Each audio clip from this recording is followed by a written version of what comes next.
ነገራት ቀዲምካ ብትውስኖም ብዙሕ ዋጋ ከም ዝኽፍልካ ይፈልጥ እየ። ስለዚ ምሳኻ ምንባር የጣዕሰኒ ኣሎ እዩ። ነዊሕ ርሕቀት ክንከይድ ኣይንኽእልን ኢና። ሰላም ከመይ ሓዲርኩም ከመይ ውዒልኩም ከመይ ኣምሽኹም በብሰዓት ኣቋፃፅራኹም ኣብ መላእ ዓለም እትርከቡ ክቡራት ተኸታተልቲ ናይ ፍረ ዩቱብ ኣነ እግዚኣብሔር መስገን ሰላም እየ። ከምቲ ሰላም ዘለኹዎ ሰላም ክትኮኑ እናተመንኹ እምበኣርከስ ናብዛ ቪድዮ ክትኣትዉ ሃለኹም ከምቲ ልሙድ ላይክ ሸር ሳብስክራይብ እናገበርኩም ምትዋዕኹም ኣይፈለየን ክብለኩም ይፈቲ። እምበኣርከስ ናይ ሎማዓንቲ ኣድያና ወይ ከዓ ትሕዝቶና ብዛዕባ ሊልና ኣሌክስ ኮይኑ ኣብ ዝሓለፈ ሊልና ኣሌክስ ብጣዕሚ ደስ ዝብሉን መምሃሪ ቪድዮታትን ፕራንክታትን ሒዞምልና እናቀረቡ ነይሮም እዮም። ይኹን ደኣ እምበር ሊሊ ሓፍትና ብዝገበረቶ ፕራንክ ኣሌክስ ብጣዕሚ ከም ዝተጣዓሰን ናብ ዘይኮነ ነገራት ከም ዝኣተየን እየ ሒዘልኩም መፅየ ዘለኹ ማለት እዩ። ንሱ እንታይ እዩ ሊሊ ሓፍትና ፕራንክ ኢላ ንኣሌክስ መስተ እናሰተየት ብዝፀንሐቶ ኣሌክስ ደሞ ብጣዕሚ ተናዲዱ ካብ ንዓዓ ነቲ ቆልዓ እውን መስተ ፅቡቅ ስለ ዘይኮነ ንምንታይ ተሰቲ ኢሉ ብጣዕሚ ሓሪቑ ደገ ሓዲሩ ማለት እዩ። ይኹን ደኣ እምበር ሊሊ ሓፍትና ደገ ሓዲሩ ክመፃ እንከለ ላበይ ከይድካ እንታይ ክትከውን ደገ ሓዲርካ ኢላቶ ማለት እዩ። ንሱ ብዝመለሰላ መልሲ ደሞ ሓንሻብ ዳ ፋሚሊ ሓዲረ ይብላ ሓንሻብ ደሞ ዓራት ሒዘ ሓዲረ ይብል። ብዙይ ደሞ ዘይተዋሓጠላ ነገርን ኣብ ጥርጥር ሂወት ከም ዘላን እያ ሊሊ ሓፍትና ተረጋግፅ ዘላ ማለት እዩ። ክቡራት ተኸታተልተይ ብጣዕሚ ብጣዕሚ ዝገርም እዩ። እዚ ጌጋ ናመን ኢልኩም ተኣምኑ? እዚ ናባኻትም ሕቶ ክሓድገልኩም እየ። ሊሊ ሓፍትና ኣብዚ ሕጂ ሰዓት ብጣዕሚ ነቢዓ ምሳኻ ምንባር የጣዕሰኒ ኣሎ እዩ ኢላ ከም ዝሓዘነትን ከም ዝበኸየትን። ስለዚ ክቡራት ተኸታተልተይ ኣብ ዝሓለፈ ትዝክሩ ተኾይንኩም ብዙሕ ከይዶምን ብዙሕ ተጓዒዞምን ኣሌክስ ቀልጢፉ ብዝወሰነ ውሳነ ድሓር ብዙሕ መስዋእቲ ኣኽፊልዎ ነይሩ እዩ ማለት እዩ። ስለዚ ኣሌክስ ኣብዚ ሕጂ ሰዓት እቱ ዝሓለፈ ክድገም ኣይደልዮን ዘሎ። እቲ ነገራት ቀልጢፉ ንክጠፍእ ይቅርታ በጃኺ ይቅርታ ግበረለይ ኢሉ ኣብ ዝሓለፈ ቪድዮ ይቅርታ ግበረለይ ኢሉ ሓቲትዋ ነይሩ ማለት እዩ። ይኹን ደኣ እምበር ሊሊ ሓፍትና ደሞ እቲ ሓቂ እተየውፀኻዮ ይቅርታ ክገብረልካ ኣይክእልን እየ ኢላ ኣብዚ ሕጂ ሰዓት ኣይናገር ኣይጋገር ኮይናቶ እቲ ገዛ ደሞ ብድብራት ዝተመልኦ ከም ዝኾነ እዩ ዝዛረብ ዘሎ ማለት እዩ። ኣሌክስ ኣብዚ ሕጂ ሰዓት ብጣዕሚ እዩ ዘማርር ዘሎ። ኣይኮን ዶ ኣነ ንቢቲ ምሳና ዘላ እውን ብጣዕሚ ኣደቢርናያ ኣለና። ምክንያቱ ንሳ ኣይተዛረበኒ ኣነ ኣየዛረባን ኢና ዘለና ኣብዚ ሕዚ ሰዓት። ስለዚ ከምዚ ኢልካ እስካብ ክንደይ እዩ እናበለ እዩ ዝርከብ ማለት እዩ። ምክንያቱ ሰሓቅ ጨዋታ ዕላል ናፊቆዮ ከም ዘለኹ እዩ እናበለ ዝሕብረልና ክቡራት ኣሕዋተይ ማለት እዩ። ስለዚ እዞም ቆልዑ እዚኦም ላፍቲ ዝነበርዎ ሂወት ሰሓቆም ጨዋትኦም እግዚኣብሔር ኣምላኽ ይመልሶም። ካብኡ ደሞ ነገራት ተተራዳዲእኻ ክትፈትሖ ትኽእል ብትሕትና ብምክብባር ብቅንዕና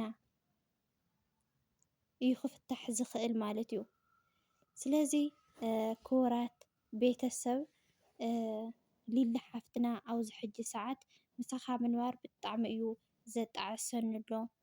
ነዊሕ ርሕቀት ክንከይድ ኣይነበረናን እዩ እያ ትብሎ ዘላ ማለት እዩ። እስኪ ናፍቲ ቃሎም ከብለኩም እየ። ሰናይ ፅንሒት ይኹነልኩም። ንኻ ብጣዕሚ እየ ዘፍቅራ ቤተሰብ ከም ዘፍቅራ እዚ ምንም ፍሉጥ እዩ። ልዕሊ ማንም ይፈትያ የፍቅራ ይሓልየላ እየ።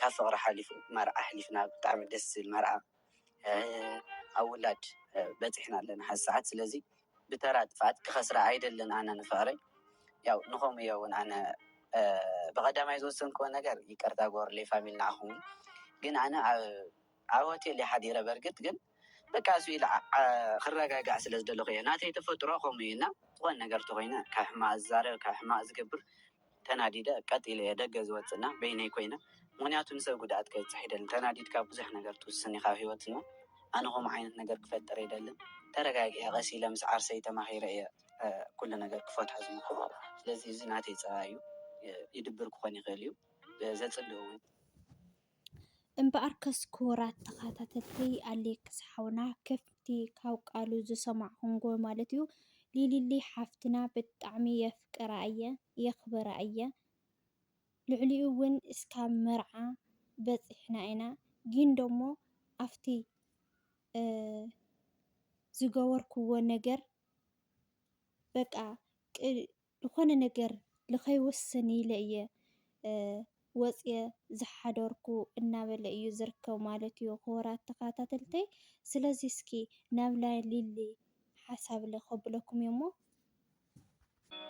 ምንታይ ክትሕሸዩ ሽባዶ ትኽእሉ እሺ ይቅርታ በቃ ኣነ ከምኡ ይሓሰብኩን እስካዕ ክንዲ ዝኸድ ይሓሰብኩን ኧረ በስመ አብ ኧረ ኣነ እኮ ናይ ክልቴና ነገር እናስሓኒ የላ ሕዚ ኣነ ንምንታይ ኩሉ ነገር ተፈጢሩ ለኽ እናስሓድኻ ትገረም ለኻ እምበኣር ከስኩራት ኣሕዋተይ ሊሊ ሓፍትና ደሞ ከምቲ ዝሰማዕኹምጓ ኣሌክስ ጌጋታቱ ኩሉ ነገር ይቅርታ ግበርለይ በጃኺ ይብላ ኣሎ ማለት እዩ ግን ደሞ ሊሊ ሓፍትና ኣነ ንምንታይ ትሕሽየኒ እያ ኢላቶ ማለት እዩ ንምንታይ ንዓየሲ ሓንሻብ ምስ ፋሚሊ ሓዲረ ትብለኒ ሓንሻብ ደሞ ኣውዚ ሓዲረ ትብለኒ ንምንታይስ ግልፂ ዘይትገብረለይ እያ ኢላቶ ማለት እዩ ይኹን ዳ እምበር ኣሌክስ ደሞ ብተደጋጋሚ ይቅርታ ግበርለይ ኣነ የፍቅረኪ እየ የኽብረኪ እየ ልዕሊ ማንም እናበለ ኣብዚ ሕጂ ሰዓት እዩ ዝርከብ ማለት እዩ ከዘለም ነገር እናስሓድኻ ትገረም ለኻ ሽዑ ዘይምወዳእ ኸዳ ዝኾነ ነገር ታሊካ ሽዑ ዘይ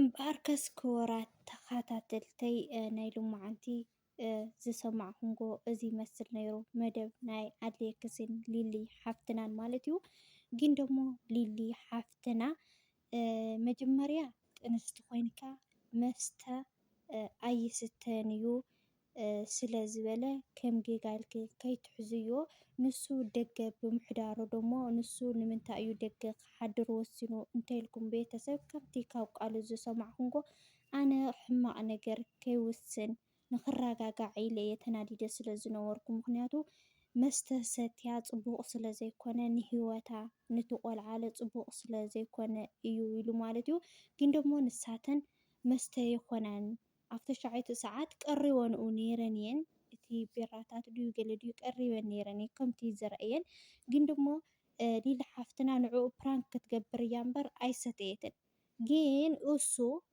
ዝሰተየት መሲልዎ እዩ ኣብ ተሻዓይቱ ሰዓት ተናዲዱ እዩ ወፂኡ ክቡራት ቤተሰብ ስለዚ በቲ ሓደ ወገኑ ሊሊ ሓፍተይ ኣሌክስ ሓውና ዝኩርየክስ ዘሎ ልባዕልኽን ልውላድክን ኢሉ እዩ ማለት እዩ እና ከብኡ ደሞ ይቅርታ ክብለክ እንከሎ ኣሌክስ ይቅርታ ዝብል በዓል ንፁህ ልቢ እዩ ስለዚ ይቅርታ ክብል እናሃለየ ማንም ሰብ ይቕረ ይበለልካ እዩ ዝበሃል እና ኩሉ ነገር ገዲፍኩም እቲ ድሙቕ ሓዳርኩም እቲ ድሙቕ ናብራኹም ክተካይዱ ኣለኩም ማለት እዩ እና ክቡራት ተኸታተልተይ ናይ ሎማዓንቲ ዝነበረና ፀንሒት እዚ ይመስል ብዝቕፅል ብካሊእ ቪድዮ ብካሊእ ትሕዝቶ እስካብ ንራኸብ ስሰናይ ንዓኹም እናበልኩ ነዚ ቪድዮ እተፈቲኹምዎ ከምቲ ልሙድ ላይክ ሸር ሰብስክራይብ እናገበርኩም ምትዋዕኹም ኣይፈልየን ክብለኩም ይፈቲ እትሁኒ ምትዋዕ እትሁኒ ሃናፅ ዘበለ ርእቶኹም ደሞ ኣዝየ ዘመስግን ሰናይ ቅንያት ይኹነልኩም